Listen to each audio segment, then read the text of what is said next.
ఏ మధు మధు కొద్దిగా ఆగు, కొద్దిగా ఆగు, 2 నిమిషాలు ఆగు, 2 నిమిషాలు ఆగు. దయచేసి మళ్ళీ ఒకసారి చెప్తా ఉన్నా, స్టేజ్ మీద భర్తీ కావద్దు. దయచేసి ముఖ్యులు అంటే పిలిచిన వాళ్ళు మాత్రమే రావాలి, క్రమశిక్షణతో ఉండాలి. మనము అన్నగారు ఓ ఇంపార్టెంట్ సబ్జెక్ట్ మీద మనకు చెప్పబోతా ఉన్నాడు. దయచేసి కొంతమంది కిందికి దిగవలసిందిగా మనవి చేస్తా ఉన్నా. ప్లీజ్ బాబు కిందికి పోవాలి మీరు. ఏ బాబు దయచేసి కిందికి పోవాలి, దయచేసి తొందర ఇచ్చేయండి బాబు. కిందికి పోవాలి మీరు బాబు, ప్లీజ్.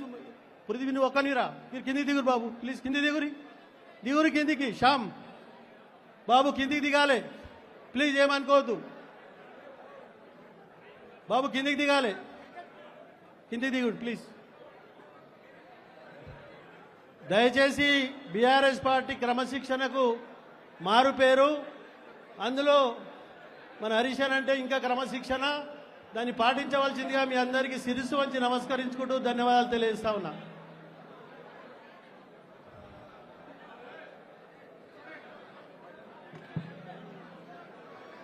శంకరయాదవ్ గారు పైకి రావాల్సిందిగా మనవి చేస్తా ఉన్నా. మాజీ కార్పొరేటర్ శంకరయాదవ్ గారు ప్లీజ్. దయచేసి అందరు కూర్చోవాలి బాబు, కూర్చోవాలి అందరూ, కూర్చోరు అందరు. సీట్లు పక్క గీట లాన్లో చైర్లు వేయడం జరిగింది. అక్కడక్కడ స్క్రీన్ ఉన్నది, అన్నగారు మాట్లాడేది మొత్తం అక్కడ గిట మనకు స్క్రీన్లో కనబడుతుంది కాబట్టి అందరూ అక్కడ కూర్చోవలసిందిగా మనవి చేస్తా ఉన్నా. ప్లీజ్ ఎవరు మాట్లాడారో అన్నగారు ఒక్కరే దీని నుంచి మనకు ఎస్ఆర్ మీద మనకు ఎక్స్ప్లెయిన్ చేశాడు. ఇప్పటిదాకా కొంత చేసినాం మనము. కాబట్టి మీరందరూ దయచేసి క్రమశిక్షణతో సైలెంట్గా ఫోన్లని సైలెంట్లో పెట్టి మీరు వినవలసిందిగా మనం చేస్తా ఉన్నా. మనకు సమయం లేదు, 25వ తారీఖు వరకు సర్ ప్రోగ్రాం ఉన్నది కాబట్టి దానికోసం పర్సనల్గా మన నియోజకవర్గంలో ఓట్లు డిస్టర్బ్ కావద్దనే ఉద్దేశంతో మన హరీశన్ గారు మన దగ్గరికి రావడం జరిగిందని తెలియజేస్తా ఉన్నా. దయచేసి అందరూ సైలెంట్గా ఉండాలి. మిగిలిన వాళ్ళందరూ పక్క లాన్లో టెంట్లు వేయడం జరిగింది, అక్కడ స్క్రీన్ ఉన్నది, అక్కడికి అన్నగారు మాట్లాడేది తెలుస్తుంది. కాబట్టి దయచేసి మరొకసారి ఇంతమంది ఫోటోలు తీసుకోకుండా దయచేసి కుర్చీల మీద కూర్చోవాలి బాబు, ప్లీజ్ ఏమనుకోదు.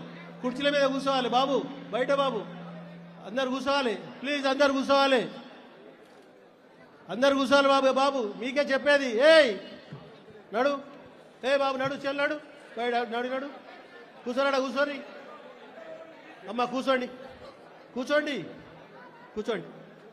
బాబు. ఏ బాబు మీకే చెప్పేది, కూర్చోండి అని చెప్తున్నా. దయచేసి కూర్చోవాలా మీరు. అన్నా శ్రీనివాస్ గౌడ్, అన్నా కొల్లూరు శ్రీనివాస్ గౌడ్, కూర్చో సీను, కూర్చో.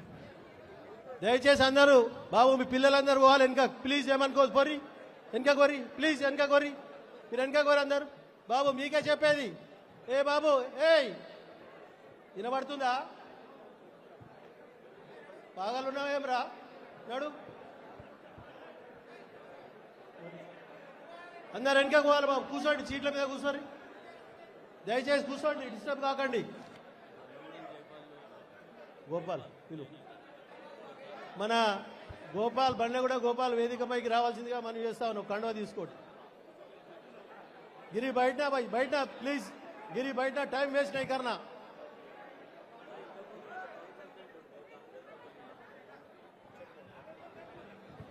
గోపాల్ బండ్లగూడ గోపాల్ హరీశన్న సాధారణంగా ఆహ్వానిస్తా ఉన్నాడు.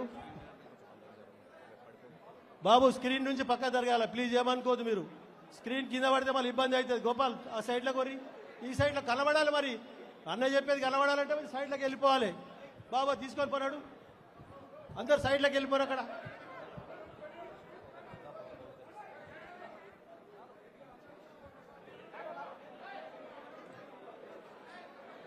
విజయ్ భార్య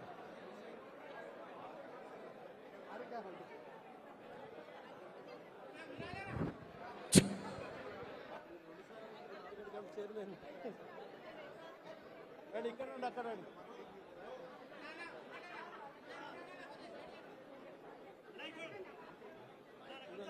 కంగ్రాట్స్ చెప్పు.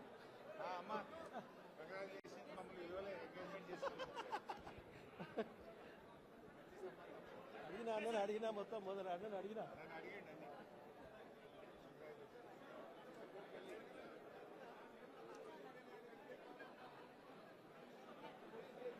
కూర్చోండి, ఇక కూర్చోండి, టైం వేస్ట్ అవుతుంది. కూర్చోండి, అక్కడ బాబు కూర్చోవాలి, ప్లీజ్ కూర్చోవాలి, కూర్చోవాలి, మీరు కూర్చోవాలి ప్లీజ్. ఏమన్నా అరే కూర్చోండి భయ్, అరే కూర్చోండి.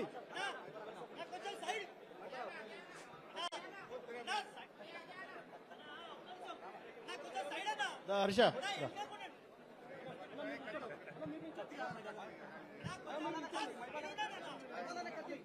తర్వాత పట్టదు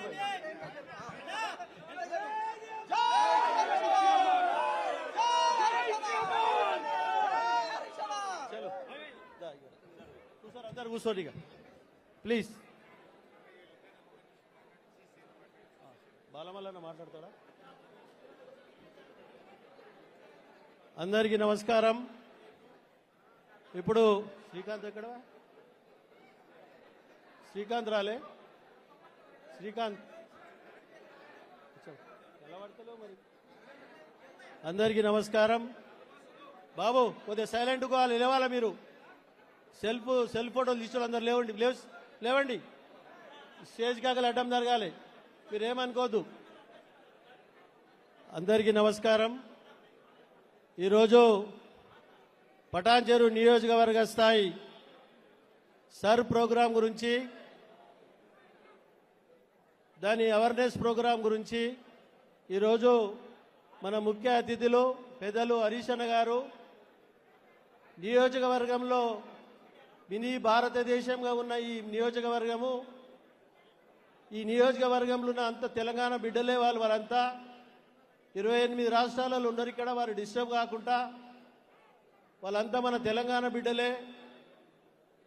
వారు ఎక్కడ ఇబ్బంది పడకుండా మనకు సర్ ప్రోగ్రాం మీద అవేర్నెస్ ప్రోగ్రాంకి వచ్చిన పెద్దలు హరీష్ అన్న గారు, అలాగే మాజీ శాసనసభ్యులు సత్తన్న గారు, పెద్దలు బాలమల్లన్న గారు, బాలరెడ్డి గారు, శ్రీకాంత్ గారు, మన ఆదర్శ్ రెడ్డి గారు, ఎర్రల సీనన్న గారు, శంకర్ యాదవ్ గారు, వేదిక పైన ఆశీలైన మున్సిపల్ చైర్మన్లు, కౌన్సిలర్లు, మాజీ మున్సిపల్ చైర్మన్లు, మాజీ కౌన్సిలర్లు, మాజీ కార్పొరేటర్లు, మార్కెట్ కమిటీ చైర్మన్లు, సర్పంచులు, ఎంపీటీసీలు, వేదిక పైన ఆశీలైన ప్రతి ఒక్కరికి, పెద్దలందరికీ, ఈ సభలో ఆశీలైన ముఖ్య కార్యకర్తలందరికీ, మహిళా సోదరిమణులకు, పత్రికా సోదరులకు నేను శిరసు వంచి నమస్కరిస్తా ఉన్నా. మన 11 గంటల ప్రోగ్రాం అయినా అన్న 2 గంటలకు వచ్చినా మీరు అందరూ వెయిట్ చేసి స్వాగతం పలికినందుకు మరొక్కసారి నేను మీ అందరికీ శిరసు వంచి నమస్కరించుకుంటూ ధన్యవాదాలు తెలియజేస్తా ఉన్నా. కాబట్టి ఈరోజు ఎక్కువ ఏం మాట్లాడేదేం లేదు. బ్రహ్మాండంగా మనము 25వ తారీఖు వరకు ఈ సర్ ప్రోగ్రాంను వార్డు వేజ్గా, గ్రామాల వారీగా, డివిజన్ వారీగా అవేర్నెస్ ప్రోగ్రాంలో బిఎల్ఓస్తో మనం కలిసి పనిచేసి మన ఓట్లు డిస్టర్బ్ కాకుండా చూసుకోవాల్సిన బాధ్యత మన పైన ఉన్నదని మీ అందరికీ తెలియజేస్తా ఉన్నా. దాంతోపాటు టీఆర్ఎస్ పార్టీ సభ్యత్వం గురించి గిట దాన్ని గిట మనము పెద్ద ఎత్తున నియోజకవర్గంలో 2 లక్షల టార్గెట్ అనుకున్నాం. 2 లక్షల టార్గెట్ను సభ్యత్వాన్ని నామోదు చేసి హరీష్ అన్నకు అప్పచెప్తామని మీ అందరికీ మీ అందరి తరఫున మాటిస్తా ఉన్నా నేను. కాబట్టి ఆ విధంగా సబ్జెక్ట్ మీద అన్నగారు మాట్లాడతారు. మాట్లాడే మొదలు మన ఆదర్శ్ రెడ్డి గారు మాట్లాడవలసిందిగా మనవి చేస్తా ఉన్నా.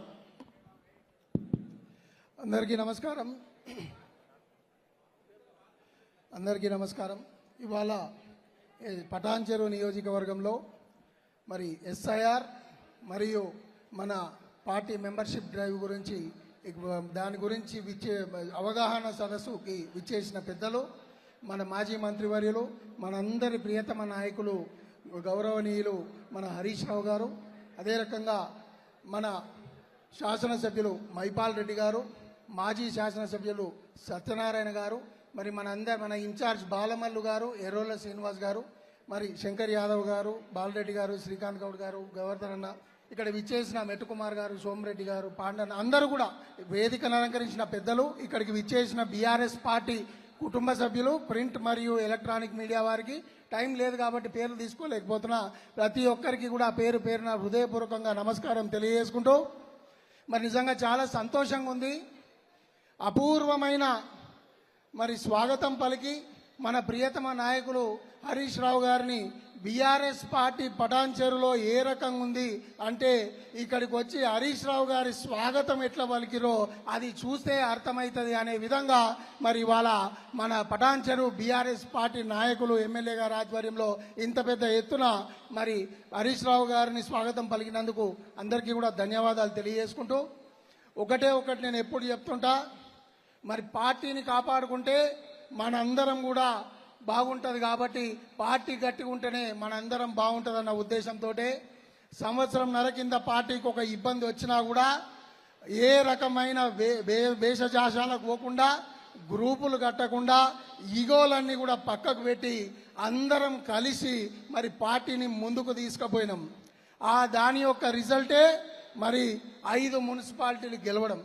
అది గెలుపుకి కారణం మరి కార్యకర్తల కష్టం, దానికి తోడు మన ఎమ్మెల్యే గారు కూడా టైంకి రావడం, అందరం కలిసి దాని గురించి కృషిపై చేయడం, బలంకి బలం తోడై మన అందరం కూడా 5 మున్సిపాలిటీలు గెలుచుకోవడం జరిగింది. మీ అందరికీ ఒకటే చెప్తున్నా, రెండో కష్టం వచ్చింది. ఇప్పుడు ఎస్ఐఆర్ రూపంలో మనకు రెండో కష్టం వచ్చింది అన్న. ఇప్పటికీ 12 దగ్గర 20 రోజులు అవుతున్నాయి. 20 రోజుల నుంచి కూడా మన కాన్స్టిట్యున్సీ రిపోర్ట్ చూస్తే చాలా యావరేజ్గా ఉన్నది. ఈ యావరేజ్ రిపోర్ట్ని మనము గనక మార్చుకోకపోతే రేపు వచ్చే జిహెచ్ఎంసీ ఎలక్షన్స్ మరియు మరి రాబోయే మన ఎన్నికలకు కూడా ఇబ్బంది అవుతుంది. కాబట్టి అందరం కూడా 12 రోజులు ఉంది. ఇంకా ఈ 12 రోజులు కష్టపడి ముఖ్యంగా పెద్ద నాయకులు ఎవరైతే మన ముఖ్య నాయకులు ఉన్నారో వాళ్ళందరూ కూడా ఎంబడిపడి ఈ ఎస్ఐఆర్కి సంబంధించిన వాలంటీర్లందరినీ బిఎల్ఏలందరినీ కూడా బిఎల్ఓలో తిరిగి దాదాపు 90% ఫామ్స్ ఇచ్చేసినాం. కానీ ఇప్పటి వరకు మన కాన్స్టిట్యున్సీలో 6% ఫామ్స్ వాపసు వచ్చినాయి. అంటే మన బిఎల్ఏలు తిరుగుతలేం. కొంచెం ఈ 12 రోజులు మనకి కావనుకుంటే మన పార్టీకి మరి అది శ్రీరామ రక్ష అని చెప్పి తెలియజేసుకుంటూ మాట్లాడడానికి చాలా ఉన్నాయి. కానీ ఇప్పుడు సందర్భం కాదు, సమయం కాదు. కాబట్టి మీ అందరూ ఇంత పెద్ద ఎత్తున ఇక్కడికి విచ్చేసినందుకు మరి హరీష్ రావు గారికి ధన్యవాదాలు తెలియజేసుకుంటూ సెలవు తీసుకుంటున్నాను. అలాగే మన మాజీ శాసనసభ్యులు సత్తన్న గారు మాట్లాడు. బాలమల్లని 2 నిమిషాలు. సభకు నమస్కారం. ఈ అవగాహన సదస్సు గురించి మరి పార్టీ మెంబర్షిప్ గురించి మనం ఈ సమావేశం ఏర్పాటు చేసుకున్నాం. ఈ ఇది చాలా 12 రోజులు మాత్రమే లాస్ట్ ఉన్నది కనుక మరి ఇప్పుడే అన్నగారు చెప్పినట్టు మరి ఫామ్స్ మనకు తిరిగి రాలేవు. దయచేసి తప్పకుండా అందరూ ఈ 12 రోజులు కూడా శ్రద్ధపడి తమ ఓట్లను నమోదు చేసుకుంటారని ఆశిస్తా ఉన్నాను. తర్వాత వచ్చే నెల ఫస్ట్ వీక్లో మళ్ళీ మన మెంబర్షిప్ సంబంధించి మనం మాట్లాడుకుందాం పూర్తి స్థాయిలో. అప్పుడు ట్రైనింగ్ క్లాసెస్ ఉంటాయి, మీరు అందరూ కూడా హాజరు కావాల్సి ఉంటుంది. అప్పుడు అన్ని మెంబర్షిప్ గురించి మాట్లాడుకుంటాం. ఇప్పుడు మన విషయం గురించి మన నాయకులు హరీష్ రావు గారు చాలా బాగా చెప్తారు. దయచేసి ఒక 10 నిమిషాలు మీరు విని అదంతా కూడా ఆయన చెప్పినట్టుగా మన మన మెంబర్స్ ఓటర్లో మెంబర్లుగా నమోదు చేసుకోవాలని ఆశిస్తూ సెలవు తీసుకుంటా ఉన్నాను. అలాగే అయితే ఇప్పుడు మన ముఖ్య అతిథి పెద్దలు హరీష్ అన్న గారు మాట్లాడవలసిందిగా మనవి చేస్తా ఉన్నా.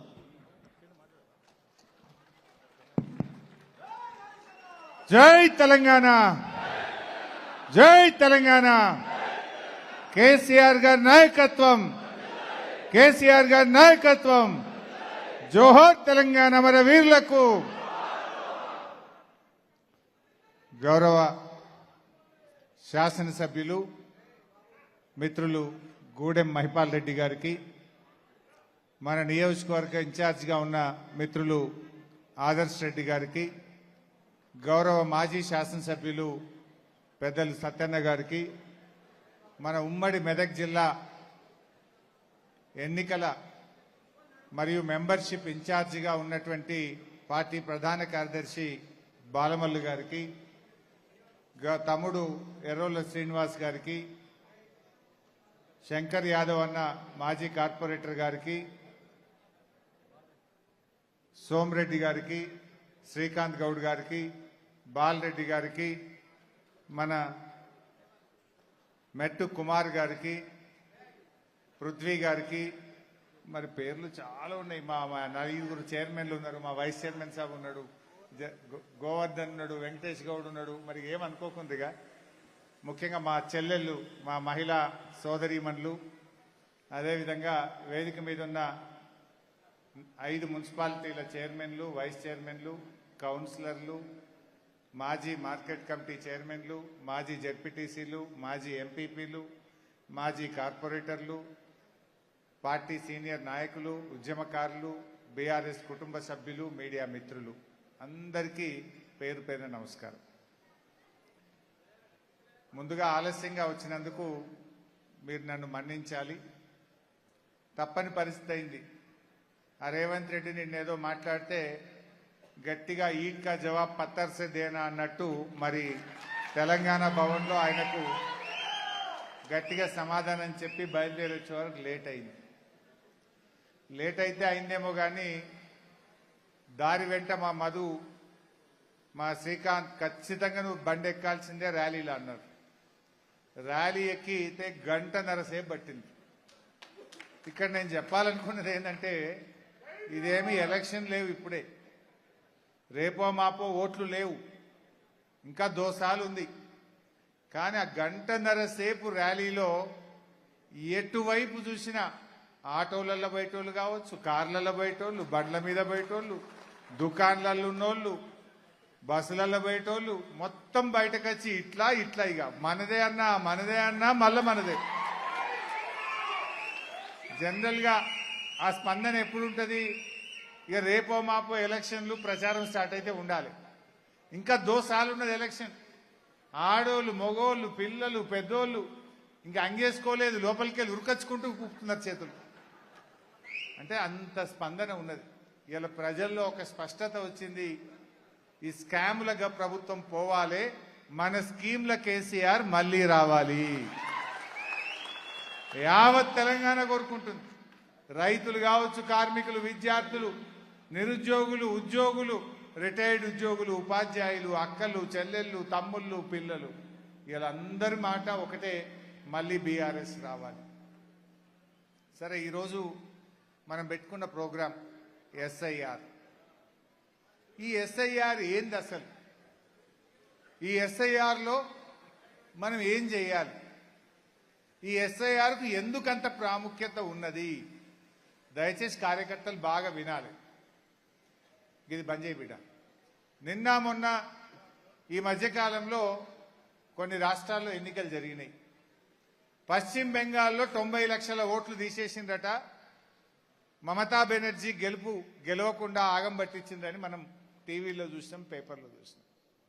అస్సాంలో ఓట్లు తీసేసిందట, రిజల్ట్ కింది మీద అయింది అంటున్నారు. తమిళనాడులో ఓట్లు తీసేసిందట, ఫలితాలు తారుమారైనాయి అంటున్నారు. అంటే ఎక్కడెక్కడైతే ఎస్ఐఆర్ ప్రక్రియ జరిగిందో చాలా చోట్ల కూడా ఓట్లు గోల్మాలైనాయి. లక్షల ఓట్లు తీసి పడేసిండ్రు, దాంతో ఫలితాలు తారుమారైనాయి అని అంటున్నారు. మరి ఏంది ఎస్ఐఆర్? ఏంది ఇది? కొత్తదేమి కాదు. 2002లో ఎస్ఐఆర్ ప్రక్రియ జరిగింది. మళ్ళీ 24 ఏళ్ల తర్వాత ఇప్పుడు ఎస్ఐఆర్ ప్రక్రియ జరుగుతూ ఉంది. ఈ ఎస్ఐఆర్లో ఏం చేయాలి? కార్యకర్తలుగా, బూత్ లెవెల్ ఏజెంట్లుగా, ప్రజా ప్రతినిధులుగా, కౌన్సిలర్లుగా, మాజీ సర్పంచ్లుగా, కార్పొరేటర్లుగా మన బాధ్యత ఏంది? ఎందుకు ఇది మనకు ముఖ్యమైనది? బాగా అర్థం చేసుకోండి. ఇలా ముస్లిం మైనార్టీలో చాలా అనుమానాలు ఉన్నాయి, మా ఓట్లు తీసేస్తారేమో అని. మరి ఏంది అసలు? దీన్ని మనం ఏం చేద్దాం? మీ అందరికీ అప్లికేషన్ ఫామ్లు వచ్చినాయి.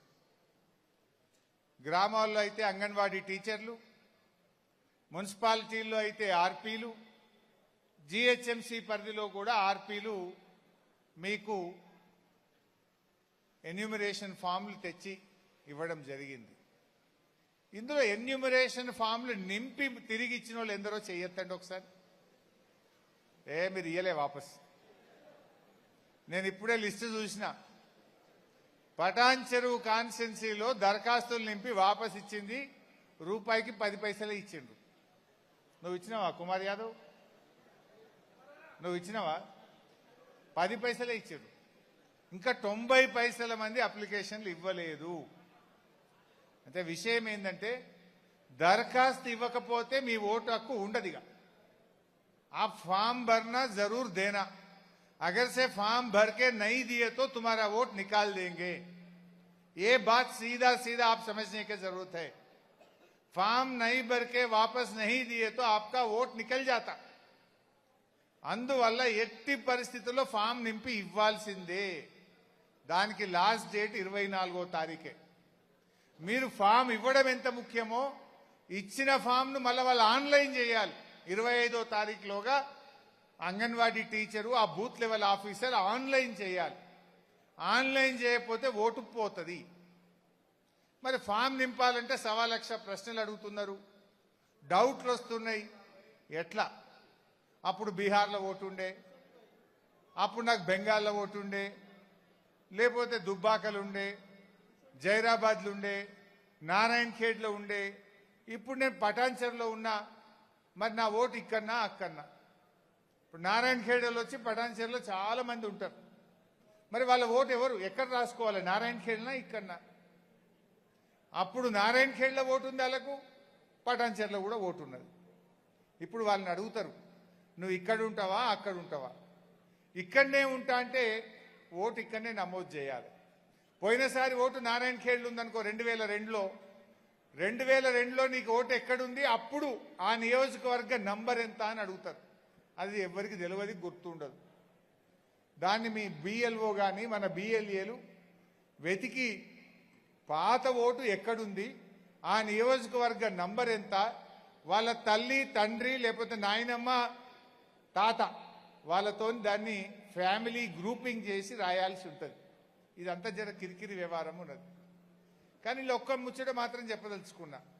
మీరు తప్పు నింపినా ఒప్పు నింపినా దరఖాస్తు ఇయ్యింది దరఖాస్తు ఇవ్వకపోతే సీదా ఓటు ఎత్తేస్తాడు నింపి దరఖాస్తు ఇస్తే తప్పు నింపినావనుకో వాడు నోటీస్ ఇస్తాడు నిన్ను అడిగినాకనే నీ ఓటు ఉంచాలన్నా తీయాలన్నా తీస్తాడు ఫామే ఇయ్యలేదనుకో ఎత్తిపడేస్తాడు దరఖాస్తు ఇచ్చినామనుకో నీకు డౌట్ ఉన్నా అనుమానం ఉన్నా నింపచ్చినా నింపరాకపోయినా నీకు తెలిసిన కాడికి దరఖాస్తు నింపు కాగితం ఇయ్యి కాగితం ఇచ్చినామంటే నీ ఓటు ఆడిపోదు నీకు చెప్పకుండా నీకు నోటీస్ ఇవ్వకుండా నీతో మాట్లాడకుండా నీ ఓటు తీసే అధికారం వారికి లేదు కొంతమందికి ఏమంటారు అరే నేను మొన్ననే గుమ్మడిదల్లో ఓటేస్తే మళ్ళీ నేను ఇదేం కాగితం నింపాలి అరే 2 నెలల కిందనే ఓటేసినాయి కదా గుమ్మడిదల కాడ మరి మొన్ననే ఓటెత్తి మళ్ళీ కాగితం నింపుడు ఎందుకని డౌట్ వస్తుంది నువ్వు మొన్న ఓటేసినా నిన్న ఓటేసినా మున్సిపాలిటీలు వేసినా ఎమ్మెల్యే ఎలక్షన్లు వేసినా ఎంపీ ఎన్నికలు వేసినా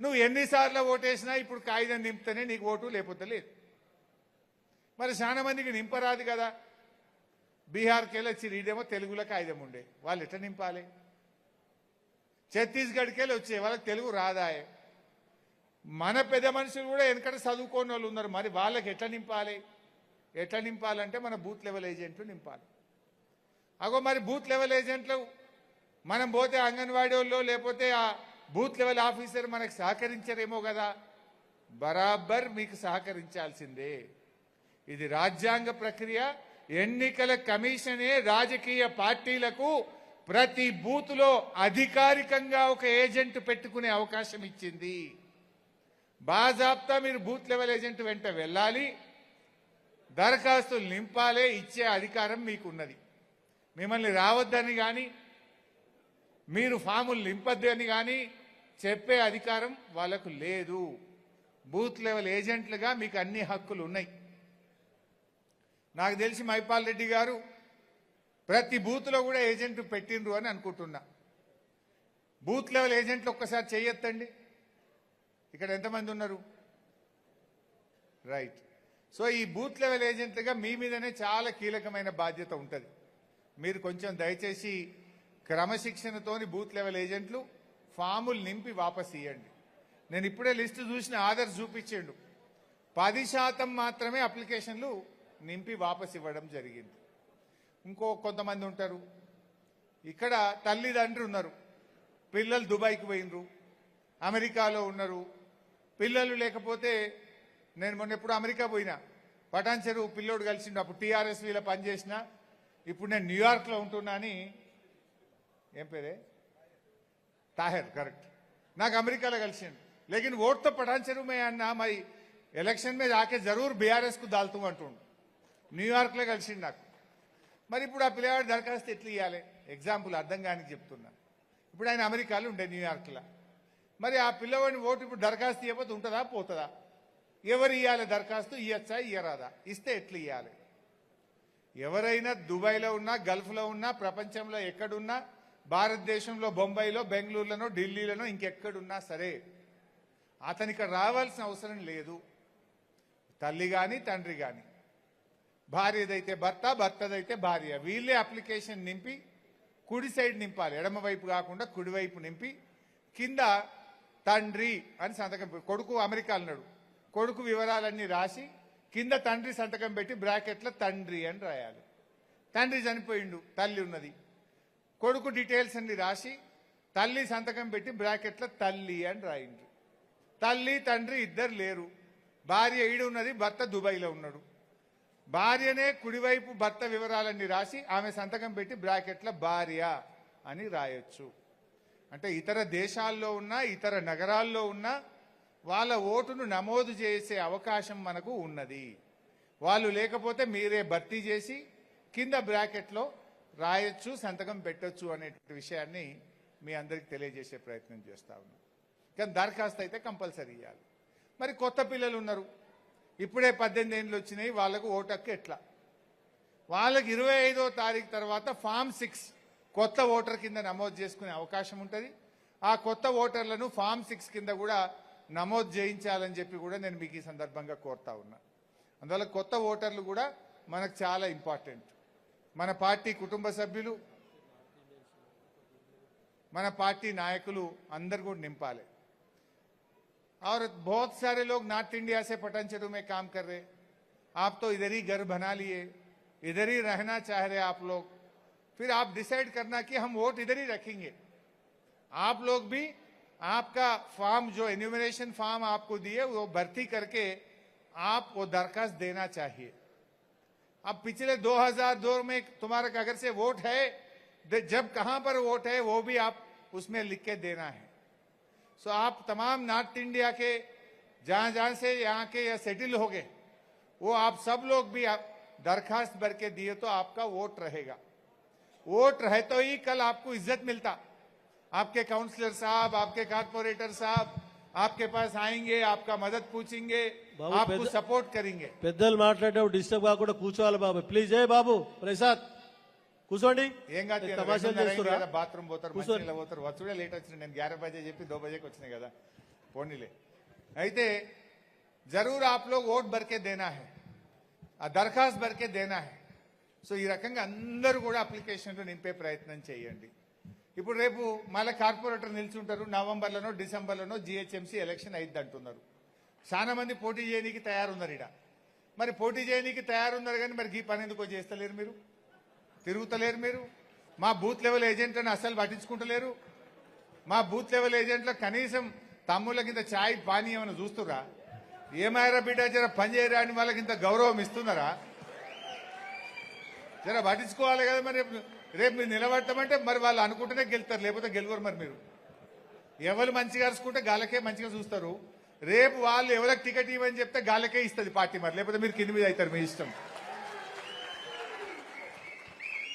ముఖ్యంగా రేపు ఎవరైతే తయారున్నారో మంచిగా బూత్ లెవెల్ ఏజెంట్లను మంచిగా అరుచుకోరి వాళ్ళని మంచిగా చూసుకోరి మీరు కూడా వాళ్ళు ఎంబడి తిరుగురు జర తిరిగి మన కేసీఆర్ అభిమానులు బీఆర్ఎస్ అభిమానులు మైపాలన్న అభిమానులు ఆదర్శ అభిమానులు మీ అందరి అభిమానులు ఎవరుంటే వాళ్ళ ఓట్లు రాయించండి దరఖాస్తులు నింపి ఇవ్వండి మీరు మీద తిరిగితే మనకే ఇప్పుడు ఏమైతుంది రేపు అదృష్టం బాగాలేక ఎవరన్నా 5 ఓట్లతో ఓడిపోయింది అనుకో అప్పుడు ఏమనుకుంటాం అరే నీ అమ్మ నేను మా బామ్మది గారిని రాయించపోతే ఇవి రాయిస్తే బరాబరి 6 ఓట్లు పట్టే నేను గెలిచిపోదు కదా అని అప్పుడు ఎంత నెత్తి కొట్టుకుంటే ఏం లాభం ఎంత బాధపడితే ఏం లాభం అప్పుడు బాధపడే లాభం లేదు అందువల్ల మా బాలరెడ్డయ్య మరి శ్రీకాంత్ గౌడ్లు తిరగాలి గల్లీలలో తిరుగుతురా లేదా తిరగాలి మీరు అందరు తిరుగుతూనే రేపు మళ్ళీ మనకు పార్టీకి భవిష్యత్తు ఉంటుంది రేపు ఎమ్మెల్యే ఎలక్షన్ అయినా ఎంపీ ఎన్నికలైనా మన పార్టీ భవిష్యత్తు దీని మీద ఆధారపడి ఉంటుంది. అందువల్ల రాజకీయ పార్టీలు నిజానికి బీజేపీ వాడో ఇక్కడ వాడు కాంగ్రెస్ వాడు తిరుగుతలేడు. పటాన్ చెరువు అంటే ఇది బీఆర్ఎస్ పార్టీ అడ్డా. ఇది ఇక్కడ ఇంకెవడు గెలవడు. ఎప్పుడు ఎలక్షన్ వచ్చినా మళ్ళా ఎగిరే జెండా గులాబీ జెండా బరాబర్. అయితే మన మెజార్టీ పెరగాలి. మన రేపు ఇది 2 కాన్స్టిట్యున్సీలు అయిందనుకో, ఇద్దరం గెలవాలి కదా మనం. రేపు కార్పొరేట్ సీట్లు పెరుగుతాయి అంటున్నారు. మళ్ళా పెరిగితే మరి అందరు కార్పొరేటర్లు మేము గెలిపించుకోవద్దా మనం? మొన్న 5కు 5 మున్సిపాలిటీలు గెలిపించి చరిత్ర సృష్టించింది పటాన్ చెరువు. మొత్తం తెలంగాణ పటాన్ చెరువు దిక్కు చూసి అబ్బా ఏం గ్రేటర్ బై వీళ్ళు అన్నారా లేదా? అందరు కలిసి పనిచేసింది, కలిసిమెలిసి పనిచేసింది. అట్లనే రేపు కార్పొరేటర్లు కొట్టాలి, రేపు ఎమ్మెల్యే కొట్టాలి, మళ్ళీ బీఆర్ఎస్ గవర్నమెంట్ రావాలి. కష్టపడదాం, గట్టిగా మంచిగా చేసుకుందాం. ఇవాళ ఏమన్నా వచ్చినా అదే గా నేషనల్ హైవే ఎన్ని రోజులే, ఎంత ఆటో డ్రైవర్లకు కానీ పటాన్ చెరువు ప్రజలకు ఎంత ఇబ్బంది అవుతా ఉంది. ఏడాదిలో చేసే పని 2.5-3 ఏళ్ళు అయినా ఇంతవరకు నేషనల్ హైవే పనులు జరుగుతలేవు. ఆ రోజు మైపాలన్న మా దగ్గర ఐటీ పార్క్ రావాలి అంటే ఉస్మాన్ నగర్ లో 200 ఎకర్ జాగా ఉన్నాం మేము. ఆ రోజు ఐటీ పార్క్ కోసం జాగా ఉన్నాం. నిజంగా బీఆర్ఎస్ వస్తే ఆడ ఐటీ పార్క్ వచ్చు, మా పటాన్ చెరువు పిల్లలకు కొన్ని వేల మందికి ఉస్మాన్ నగర్ లో ఉద్యోగాలు వచ్చు. కానీ రేవంత్ రెడ్డి వచ్చిండు, దాన్ని అమ్ముకదొప్పిండు. ఐటీ పార్క్ కోసం మనం భూమి కొనిపెట్టి సేకరించి పెడితే ఇవాళ దాన్ని అమ్ముకదొప్పిండు. అమ్ముడు. ఇవాళ రేవంత్ రెడ్డి గారు వచ్చినాక 30,000 కోట్ల రూపాయల భూములు అమ్మిండు. 30,000 కోట్ల బొందల గడ్డకు కూడా జాగలేదు. ఖబరస్థాన్ కు బి జగా నహీ మిల్ రా. క్రిస్టియన్ల గ్రేవ్ యార్డ్ కూడా స్థలం లేకుండా, సమాధులకు స్థలం లేకుండా భూములు అమ్ముతా ఉన్నాడు. అటు హిందూ శ్మశాన వాటికో, ముస్లింలకో, క్రైస్తవులకో कम से कम जमीन भी नहीं है, जैसा पूरा जमीन आप बेच ले रहा. ये क्या बात है? వీళ్ళందరం కూడా ఆలోచించాలి. ఎవరికైనా ఇచ్చిన ఒక్క మాట నిలబెట్టుకున్నాడా? ఇవాళ నిన్న మాట్లాడుతుండు రేవంత్ రెడ్డి, బీఆర్ఎస్ పెట్టిన అన్ని పథకాలు నడుపుతున్నాడేమని ఆపిందా అంటుండు. పోదాంపా పటాన్ చెరువు దాఖానకు. కేసీఆర్ కిట్ ఉన్నదా? కేసీఆర్ కిట్ ఉన్నదా? చేప పిల్లల పంపిణీ ఉన్నదా? గొర్రె పిల్లల పంపిణీ ఉన్నదా? ఫీజు రియంబర్స్మెంట్ పిల్లలకు వస్తున్నదా? మరి ఇవన్నీ బంద్ చేయలేదా రేవంత్ రెడ్డి? నువ్వు బీసీ బంధు బంద్ అయింది, దళిత బంధు బంద్ అయింది, కళ్యాణ లక్ష్మి పిల్లలు పుట్టిన కత్తుంది, సంఖ్యలో పిల్లలు ఎత్తుకొని వచ్చి చెక్కులు తీసుకుంటారు. ఆ తులం బంగారం విడిచిపెట్టు, ఇచ్చే చెక్కు కూడా పిల్లలు పుట్టిన కత్తుంది. అది ఇవాళ ఏ రకంగా కూడా ఒక్కటి కూడా ప్రజలకు ఇచ్చిన పథకాలు లేవు. రేవంత్ రెడ్డి ఏమనంటే ఫ్యూచర్ సిటీ, ఇంకోటి అంటున్నా రేవంత్ రెడ్డి, నువ్వు 4,000 పింఛన్ ఇస్తా అన్నావు. కేసీఆర్ గారు 200 2,000 చేస్తా అంటే చేసి ఇచ్చిండా లేదా? కానీ నువ్వు 4,000 పింఛన్ ఇవ్వంటే నన్ను కోసినా పైసలు లేవంటాడు. నేను ఉన్నాయి పైసలు లేక కాదు, అందాల పోటీలకు 100 కోట్లు ఖర్చు పెట్టినావు. బోధి పెవిలియన్ కట్టుకోవడానికి, బోధి నిలయం కట్టుకోవడానికి 100 కోట్లు ఖర్చు పెట్టినావు. అంత మంచి సెక్రటరియట్ ఉండగా నీ జూబ్లీ హిల్స్ ప్యాలెస్ పక్కన ఎందుకు మళ్ళీ బోధి భవన్ కట్టినవు అని అడుగుతా ఉన్నా. ఫ్యూచర్ సిటీకి 1,00,000 కోట్లు పెట్టారట, మూసీ సుందరీకరణకు 1,00,000 కోట్లు పెట్టారట. వీటన్నిటికీ పైసలు ఉంటాయి నీకు. ఇతర రాష్ట్రాల్లో ఎన్నికలు జరిగితే రాహుల్ గాంధీకి మూటలు పంపనీకి పైసలు ఉంటాయి. పక్క రాష్ట్రాల్లో ఫుల్ పేజ్ యాడ్లు ఇవ్వడానికి 100 కోట్లు ఖర్చు పెట్టనీకి పైసలు ఉంటాయి. నా అవ్వ తాతకు 4,000 ఇవ్వమంటే ఉండయా? నా అక్క చెల్లెలకు మహాలక్ష్మి కింద 2,500 ఇవ్వమంటే ఉండయా? అంటే అక్క చెల్లెలకు ఇస్తే నీ కమిషన్ రాదు, అవ్వ తాతకు 4,000 పింఛన్ ఇస్తే నీ కమిషన్ రాదు. అదే 1,00,000 కోట్లు మూసీ మీద పెడితే నీ కమిషన్ల కోసం, నీ రియల్ ఎస్టేట్ వ్యాపారం కోసం మాత్రం పైసలు ఉంటాయి. ఇలా ఒక్కటే అడుగుతా ఉన్నా, నువ్వు ఉన్న పథకాలు ఆగం చేసినావు. ఇలా పటాన్ చెరువులో అడ్డగోలుగా రిజిస్ట్రేషన్ వాల్యూలు పెంచిండు. దాని దెబ్బకు రియల్ ఎస్టేట్ ఆగం కాలే. ఇయ్యాలా ప్లాట్లు అమ్ముతున్నాయా? బేరాలు నడుస్తున్నాయా? నడుస్తున్నాయే. రిజిస్ట్రేషన్ ఆఫీసులు ఈగలు కొట్టుకుంటారు. మొన్నటిదాకా ఫుల్ కార్లు రిజిస్ట్రేషన్ ఆఫీస్ కూడా, హోటల్ ఫుల్, ఛాయ్ దుకాణం ఫుల్, కార్లు పెట్టినందుకు జాగుండపోవు, సీమలు పట్టినంత జనం ముందురు. కానీ ఇప్పుడు ఈగలు కొట్టుకుంటారు. ఇవాళ నువ్వు వచ్చినాక మోటార్ సైకిల్ కొనుక్కుంటే దాని మీద ట్యాక్స్ వేసినావు, కారు కొనుక్కుంటే ట్యాక్స్ పెంచినావు, ఇవాళ మందు తాగితే విస్కీ మీద బీర్ సీసాల మీద ధరలు పెంచినావు, భూమి రైతు చేతిలో ఉండే భూముల ధరలు కూడా పెంచిండు. ఇప్పుడు ఇంకా భూమి శిస్తు పెట్టారట. ఇంకా వెనకటికి కూడా ఒక ఔరంగజేబ్ అని నెత్తి మీద జుట్టుకు కూడా ట్యాక్స్ పెట్టిండు. ఇప్పుడు రేవంత్ రెడ్డి భూమి శిస్తు పెట్టారట, భూమి మీద కూడా ట్యాక్స్ పెట్టారట. ఇక పెడితే నీ పని చెప్తారు జనం. ఇచ్చిందేం లేదు కానీ ట్యాక్సులు వేస్తున్నాడు, పన్నులు పెంచుతున్నాడు. దీన్ని కూడా ఇవాళ రైతు సోదరులు గమనించాల్సినటువంటి అవసరం ఉంది. ముఖ్యంగా మన పటాన్ చెరువు పారిశ్రామిక ప్రాంతం, కొత్త పరిశ్రమలు ఏం లేవు. ఉన్న పరిశ్రమల్ని రియల్ ఎస్టేట్ వ్యాపారులకు అమ్మడానికి హిల్ టీపీ పాలసీ తెచ్చిండు. అంటే ఇక్కడ ఇండస్ట్రీలన్నీ పోతే ఇంత నౌకర్లు పోవాలనా? పటాన్ చెరువులో బతుకు తెరువు ఆగం కావాలనా? ఇలా పటాన్ చెరువు ఇంత అభివృద్ధి చెందడానికి పరిశ్రమలు వచ్చినాయి. మీకు ఇంకా మంచిగా అర్థం కావాలంటే రేవంత్ రెడ్డి ఎంత అబద్ధాల కోరు అంటే, మన దగ్గరే సిగాచి ఫ్యాక్టరీలో పెద్ద ఇన్సిడెంట్ జరిగింది. దురదృష్టవశాత్తు 54 మంది చనిపోయింది. రేవంత్ రెడ్డి వచ్చి ఏం చెప్పిండు ఆ రోజు? ₹1 కోటి ఇస్తా అన్నాడు. ₹1 ఇస్తే ఒట్టు. ఆ ఫ్యాక్టరీ వాళ్ళకి ఇచ్చే పిఎఫ్ఓ, ఈఎస్ఐఓ, ఇన్సూరెన్సో గదే 30-40 లక్షలు వచ్చినాయి తప్ప ఇవాళటికి ₹1 కోటి రాలే. రేవంత్ రెడ్డి అనే వ్యక్తి ₹1 ఇవ్వాలి. ఇప్పుడు ఏడాది దినం కూడా అయిపోయింది. పాపం చచ్చిపోయిన వాళ్ళ ఏడాది దినం కూడా అయిపోయింది. అంటే నీది నోరా మోరా? అరే నువ్వు వచ్చి చచ్చిపోయిన శవాల మీద కూడా అబద్ధాలు ఆడతావా రేవంత్ రెడ్డి? ఎవడన్నా దేవుని మీద ఒట్టుపెట్టి అబద్ధం ఆడతావు, శవాల మీద చెప్పి కూడా మోసం చేస్తావా? భద్రాద్రి రాముడి మీద ఒట్టుపెట్టినా 15 ఆగస్టుకు రుణమాఫీ చేస్తా అంటివి, రైతుల్ని మోసం చేస్తేవి. సిగాచి ఫ్యాక్టరీ కాడికి వచ్చి శవాల మీద ప్రమాణం చేసి ₹1 కోటి ఇస్తా అంటివి, ఏడాది అయిపోయినా ఇప్పటికీ ₹1 కోటి ఇవ్వైతివి. దేని మీద మాట మీద నిలబడ్డావు? ఏ ఒక్క మీద నిలబడలేను. అందుకే ఇవాళ ప్రజలు ఒకటిగా దూరం అవుతా ఉన్నారు.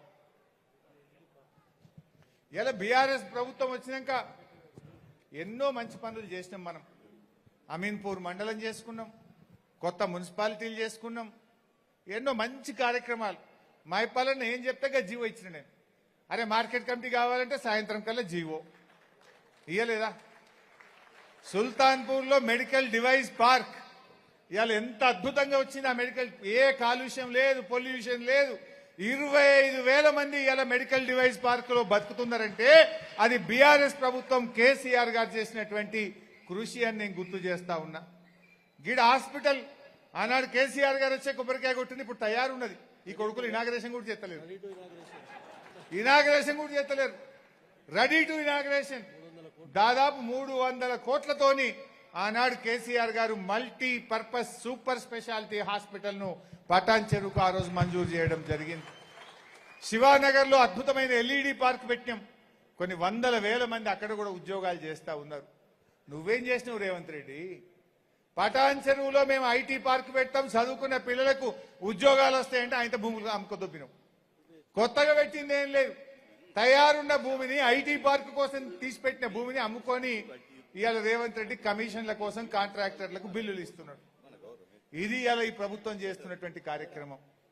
అందువల్ల మనము బీఆర్ఎస్ కార్యకర్తలం ప్రజలకు మంచిగా వివరించాలి, ఒకటి వివరించాలి. కరెంటు పోతుందా లేదా? ఇప్పుడు రోజుకి ఎన్నిసార్లు పోతుంది?